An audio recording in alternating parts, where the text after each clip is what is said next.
안녕하세요. 결혼 8개월 차 신혼부부입니다. 저는 34살, 남편은 37살이에요. 결혼이 많이 늦은 편입니다. 결혼하기 전 연애를 5년이라는 긴 시간 동안 했어요. 결혼 이야기는 이미 연애 시작하고 나서 얼마 되지 않아서부터 서로 오가기 시작했어요. 남편이 대학 졸업 후 바로 중견기업에 취직할 수 있었어서 기반이 많이 다져진 상태였고, 저도 남편이 다니는 회사만큼은 아니지만 같은 업계에서는 알아준다면 알아주는 회사에 다니면서 연차수도 오래돼서 벌이가 나쁘지 않은 편이었거든요. 이미 결혼이 준비된 두 남녀가 끝끝내 5년이라는 긴 시간을 보내고 결혼식을 올리게 된 이유는 바로 아주버님 때문입니다. 남편이 둘째로 위로 형이 한 명 있거든요. 올해로 41살인데 아직도 결혼을 못했습니다. 남편에 비해서 스펙이 딸린다거나 하는 건 아니에요.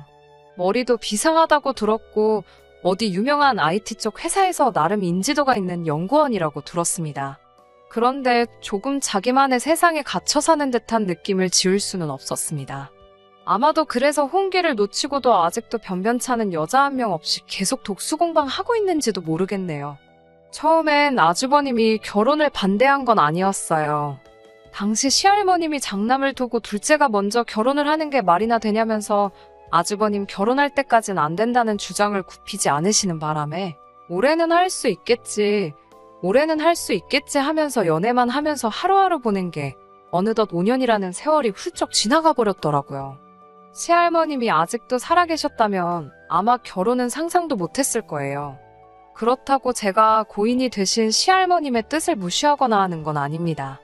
다만 아주버님에 대한 애착이 대단하셨기 때문에 효자이신 시아버지께서 절대 시할머니 뜻을 거역하지 않으실 거란 거는 이미 알고 있었기 때문이에요. 시할머님께서 돌아가시고 나서 그제서야 정신을 차리신 시아버지 주도로 저희 결혼식이 차근차근 준비되기 시작했습니다. 그래도 결혼을 전제로 아주 오래 긴 시간 동안 연애를 해서 그런가 애초에 저와 남편이 모아놓은 돈이 상당했어요. 어차피 결혼을 할 것이란 걸 알아서 그런지 연애하면서도 결혼하면 어차피 전부 우리 돈이라는 생각이 들어 쉽사리 지갑이 열리지 않더라고요. 결혼 자금은 남편이나 저나 회사 들어간 지 얼마 되지 않은 시점부터 열심히 모아 그 돈만 해도 다른 사람에 비해 상당한 액수였는데 장장 4년 만이 넘는 기간을 기약 없는 결혼을 위해 연애만 해와서 그런가 안 그래도 많이 모아놓은 돈에 모인 돈이 더 많았어요. 애초에 처음에는 수도권 외곽에 신혼집을 구할 생각으로 있었는데 시간이 지나다 보니 서울내 전세집을 알아보게 되었고 그러다가도 또 돈이 모이니 아예 대출을 끌어모아 자가를 갖는 게 어떤가 했어요. 다행히 저희 회사나 남편 회사에도 사원들을 위한 주택대출 지원 제도가 있었기 때문에 여기저기서 싹 다 끌어모으니 위치도 좋고 투자 가치도 준수한 데다가 비교적 신축인 아파트를 구할 수 있었습니다. 아무튼 이렇게 결혼식이 일사천리로 진행되고 있던 가운데 시할머님의 뜻을 이어 우리 결혼을 반대하는 사람이 하나 있었는데 그게 아주버님이었습니다. 여태까지 기다렸으면 좀 더 기다려보지 그러냐라는 말을 시작으로 저희가 자기보다 앞서 결혼하게 된 것에 대해 기분 나쁜 마음을 숨기지 않았어요. 하지만 다행히도 이제 시할머님은 계시지 않았고 무엇보다 이제 실질적으로 집안의 가장 큰 어른이신 시아버지의 주도로 진행되는 결혼식을 막을 수 있는 사람은 아무도 없었습니다. 시어머니가 아주버님 눈치를 조금 보면서 저희한테 아주버님 편을 들며 여태 기다린 김에 조금 더 기다려보지 않겠냐 제안을 했지만 당연히 받아들여지지 않았습니다. 시아버지는 남편 9수 전에 장가를 보내는 게 좋다고 생각하셨고 저도 더 늦췄다간 노산이라 이세 계획에 큰 차질이 생길 것 같아 양보할 수 없기도 했으니까요. 그 뒤로부터 아주버님은 틈만 나면 결혼 준비하러 다니는 저희를 쫓아다니며 해방을 놓기 시작했어요. 결혼식장 예약할 때도 아무래도 여러 사람이 오는 자리다 보니 음식 취향들을 몰라 뷔페로 진행을 하려고 했는데 아주버님이 무조건 스테이크로 해야 한다고 하더라고요. 그런데 저희가 결혼할 예식장은 뷔페도 유명한 곳이고 시식했을 때도 남편이랑 같이 먹으며 웬만한 식당 못지 않다고 느꼈던 곳이기도 하고 스테이크도 시식을 해봤는데 아무래도 대량 조리를 해야 하다 보니 고기가 많이 질겼던 느낌이 있어 뷔페로 하기로 정한 거거든요. 그런데 제가 볼 때는 그냥 반대를 위한 반대를 위해 아주버님이 심술 부리는 걸로밖에 안 보였습니다. 누가 부르지도 않았는데 굳이 따라 나와서는 저희가 내리는 결정마다 무조건 반대를 하기 시작했어요.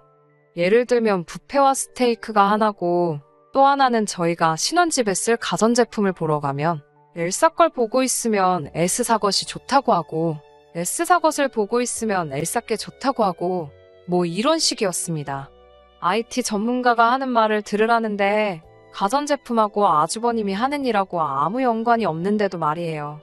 웨딩드레스 입는 날에도 따라와서는 신랑도 아닌 사람이 디자인이 어떻네 저떻네 옷이 어울리네 안 어울리네 헛소리를 하고 있어서 그때는 솔직하게 남편한테 아주버님은 대체 언제까지 눈치 없이 저렇게 따라다니시는 거냐고 눈치를 줘서 남편이 아주버님이 더 이상 쫓아다니지 못하도록 조치를 해줬습니다. 그제서야 편하게 결혼식 준비를 할 수 있었어요.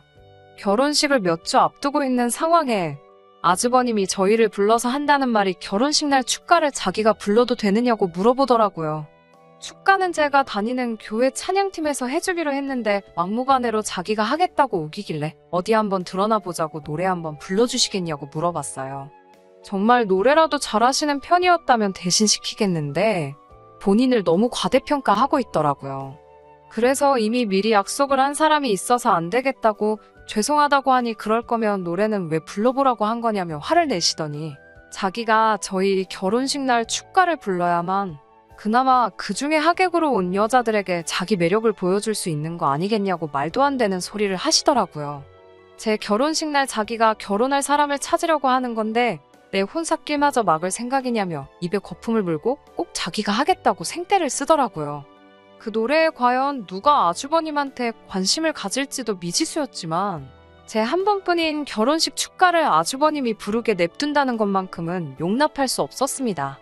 갖은 방법을 써서 아주버님 설득시키고 결국 어찌어찌 잘 넘어갔지만 정말 결혼식 준비하는 내내 아주버님 때문에 아주 짜증이 나고 스트레스 받는 일이 한두 번이 아니었어요. 제 친구들 부케 받는데 거기까지 따라 나와서 지가 부케를 받으려고 하는 통에 난리도 아니었습니다. 부케를 받은 아직 결혼 안 한 제 회사 동료한테 가서는 자기는 어떠냐고 되지도 않는 매력 어필을 하고 있더라고요. 아무튼 어찌저찌 별탈 없이 결혼식을 넘겼어요. 아주버님이 조금 열받게 하는 부분은 있었지만 저한테 직접적으로 큰 피해 입힌 거 하나 없고 짜증이야 많이 부렸지만 실제로 아주버님 의견이 반영된 적은 한 번도 없이 다 저와 남편이 원하는 대로 진행할 수 있었으니까요. 그런데 신혼여행 끝나고 돌아와서 입주 청소가 끝나고 신혼집에 들어가고 얼마 지나지 않아 아주버님과 아주 한바탕 대소동이 생기게 되었습니다. 집들이 날 저희 집에 처음으로 시댁 식구들이 모이게 되었거든요. 아주버님은 저희 집을 이때 처음 와보는 거였어요. 그런데 아파트 시세를 검색해봤는지 집들이에 오자마자 저희 집 살 때 사용한 통장 내역을 꼭 봐야만 하겠다고 하더라고요. 말씀드렸다시피 저희가 아주버님 때문에 연애를 길게 하느라 정말 양가 지원 하나도 받지 않고 두 사람만의 힘으로 마련한 집이거든요. 회사에서 대출 지원도 해주고 저희가 개인적으로 받은 대출도 있었기 때문에 생각보다 조금 넉넉하게 자금을 만들 수 있어서 혼수까지 정말 양가 어른들의 도움 하나도 없이 마련했다고 설명해줬어요. 그런데 아주버님은 그걸 믿지 않더라고요. 장남인 자기가 결혼을 아직도 못했는데 어떻게 이런 집을 해줄 수가 있느냐고요. 혹시 자기가 지원받아야 할 돈까지 전부 받아서 집을 구한 거 아니냐는 식으로 의심하더라고요. 아주버님 본인도 시아버지가 자신을 탐탁치 않게 생각하는 걸 알고 있는 듯 했습니다. 우리 둘이 벌어서 모은 걸로 산 거라고 아무리 말을 해도 믿지를 않더라고요. 저희가 집 하는데 정말 아무런 도움 없이 한 거기 때문에 증명하는 거야 아무 문제도 아닌데 이런 걸 일일이 증명해 보이고 싶지도 않았습니다. 시어머니는 아주버님에게 쩔쩔매면서 저희가 하는 말이 진짜라고 너 결혼할 때 지원해줄 돈은 아직도 그대로 있고 전부 다 우리들 스스로 한 게 맞다고 했습니다. 그랬더니 곧바로 태도를 바꾸면서 자기가 아니었으면 이런 좋은 아파트를 자가로 구했겠냐고 전부 다 자기 덕이니 고마워하라고 은혜를 갚으려면 나중에 자기한테 외제차 한 대쯤은 뽑아달라고 하더라고요. 그 자리에서 남편도 기분이 많이 상해 보였지만 저는 정말 화가 머리 끝까지 났어요. 생각해보세요. 제 나이가 이제 34입니다. 지금 남편하고 결혼까지 했으니 다행이지 그렇게 연애만 길게 하다가 헤어졌더라면 저는 결혼 시장에서 경쟁력이 없어지잖아요. 시할머님 돌아가시고 허겁지겁 준비한 거라 사실 그렇게 준비할 시간이 넉넉했던 것도 아니고 준비하면서도 그렇게 회방을 놓았었잖아요. 결혼식도 부르고 싶은 사람 정말 많았지만 코로나 때문에 하객도 많이 부르지 못하고 평생에 한 번 가는 신혼여행도 해외로 나갈 수가 없어서 국내 여행으로 끝내야만 했었습니다. 거기에 이미 아이 갖기에도 늦은 편이라 지금 곧바로 아이를 가진다고 해도 노산인데 이게 다 누구 때문에 늦어진 건데 고작 이런 거 가지고 고마워하라 마라 운운하고 있으니 열이 받더라고요. 이 집이 아니었어도 암만 그동안 둘이서 안 쓰고 모았다고 한들 5년 사이 오른 서울 아파트값 생각해보면 저희가 손해본 거나 마찬가지일 텐데 말이에요. 진짜 그 자리에서 뺨싸다귀를 한 대 올려붙이고 싶었는데 남편이 제가 열받은 거 눈치채고 말려줘서 겨우 참았습니다. 아무튼 방금 말씀드린 대로 저희가 늦게 결혼을 한 만큼 서로 마음이 급해 산부인과 가서 둘 다 검사 받았고 하루빨리 날 잡으라는 이야기 듣자마자 엄청 열심히 노력했어요. 그리고 자연 임신에 성공하게 되었습니다. 혹시나 하는 마음에 시술 받으러 병원 예약한 걸 갈 필요가 없게 되었습니다. 양가에 임신했다는 소식을 알리니 아주 날아갈 듯이 기뻐하셨어요. 마치 친정 부모님만큼 기뻐해 주시는 시부모님 보니 저도 기분이 좋아져 있었습니다. 그날 저녁에 저는 침대에 기대서 책을 읽고 있고 남편은 씻으러 화장실에 가 있는데 남편 전화기로 전화가 한 통 걸려오더라고요. 아주버님이었습니다. 전화를 받으니 전화기 너머로 술 냄새가 느껴질 정도로 아주 혀가 꼬부라져 고주망태가 되어 있는 상태였어요. 그러더니 제가 누군지는 확인하지도 않고 아주 시작부터 욕짓거리로 전화를 시작하더라고요. 그러면서 하는 말이 아주 내가 잠자코 있으니까 만만하게 보는 거냐며 너무 경우가 없다고? 새치기를 해도 정도껏 해야지 전부 나보다 먼저 할 셈이냐며 남편에게 입에 담기도 힘든 욕을 퍼붓더라고요. 제가 듣다 참을 수가 없어서 전화를 받아 대꾸했어요.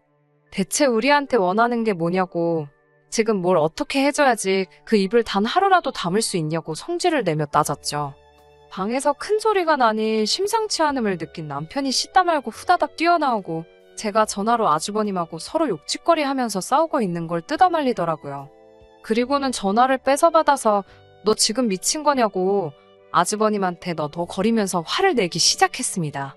그래도 형이라고 제 앞에서일지라도 단 한 번도 형님 하면서 존댓말 한 번 낮춘 적 없는 남편이었는데 정말 의외였습니다. 아무튼 저도 그동안 참았던 거 한 번에 다 쏟아내기도 했고 남편이 전화기 이어받아서 아주버님에게 욕을 하고 있으니 갑자기 그동안 묶었던 게 한 번에 빠져나가는 것처럼 온몸에 힘이 쫙 빠지더니 방바닥에 주저앉듯 쓰러지게 되었고 그때부터 눈물이 마구마구 흐르더라고요. 정신을 차리고 눈을 떠보니 병원 침대 위였습니다. 다행히 아이한테는 아무 일도 없었다네요. 스트레스 때문에 잠깐 혼절을 했던 거였어요. 병원에는 남편과 시부모님이 혼비백산한 표정으로 저만 쳐다보고 있더라고요. 다행히 뱃속의 아이한테는 아무 이상이 없었어요. 그래도 조심해야 한다는 의사 선생님 말에 다들 안도의 한숨을 내쉬는 가운데 긴장의 끈이 풀리니 다들 그 화가 아주버님한테 향하더라고요. 남편이 그 자리에서 아주버님에게 전화해서 당장 와서 무릎 꿇고 사과를 하라고 언성을 높였습니다. 전화기 너머로 서로 언성이 커져 큰 소리가 오가니 아주버님이 무슨 말을 하는지 다 들렸는데 내가 왜 사과를 해야 되냐고 오히려 큰 소리를 뻥뻥 치고 있더라고요. 아주버님 말이라면 껌뻑 죽고 맨날 아주버님 마음 상할까 눈치만 보시던 시어머니께서 전화기를 뺏어들더니 아주버님을 향해 소리를 고래고래 지르시기 시작했습니다. 안 그래도 너네 할머니 때문에 순서 지킨다고 젊은 시절 다 보낸 애한테 미안하지도 않냐고. 그래도 꿋꿋이 기다려주고 마음 변하지 않은 것만 봐도 네 동생은 너 같은 놈이 평생을 걸쳐도 만날 수 없는 대단한 여자를 만난 거라고. 왜 결혼을 못하나 했더니 인간이 덜 돼서 못한 걸 자기가 몰라봤다며 결혼을 하던 말던 혼자서 알아서 살라고 앞으로 결혼이 되었든 자기들로부터 뭐 하나라도 받을 생각 하지 말고 한 달 시간을 줄 테니 집에서 나가 독립하라고 선언을 하시더라고요. 나이 40에 부모 집에서 얹혀 사는 놈이 잘도 장가를 가겠다고요. 기운이 없어서 침대에 누워 있었지만 그 장면을 보는데 배꼽이 빠질 정도로 우습더라고요. 맨날 집에서 자기가 왕인 것 마냥 소리 지르던 아주버님이 찍소리도 못하고 있으니 속이 너무 후련했고요. 지금도 아직 가장 조심해야 한다는 임신 초기입니다. 살짝 표가 나게 배가 부르기 시작했어요. 아이는 건강히 무럭무럭 자라고 있습니다. 아주버님은 결국 집에서 쫓겨나서 어디 월세방 구하셔서 혼자 지내고 있다고 들었어요. 쫓겨난 게 속 시원한 것보다 앞으로 한동안 얼굴 볼 일이 없어서 너무 좋습니다. 자기 때문에 희생한 세월이 얼마인데 축하는 못해줄 망정 경우를 따지는 게 너무 화가 나서 어떻게든 한 방 먹여주고 싶었는데 자기 스스로 제 무덤을 팔 거라고 누가 생각을 했겠어요? 아주버님이 정신을 차릴지는 나중 가서 알 문제고 저는 뱃속의 아이 건강을 위해서라도 행복하고 좋은 일들만 생각하며 지내볼 생각입니다. 좋은 소식 기다려주세요. 그러면 이제 사연 마치도록 할게요. 끝까지 들어주셔서 감사합니다. 오늘의 사연은 여기까지입니다. 구독과 좋아요, 알람 설정 부탁드리고 더 좋은 사연으로 다시 찾아뵙겠습니다. 감사합니다.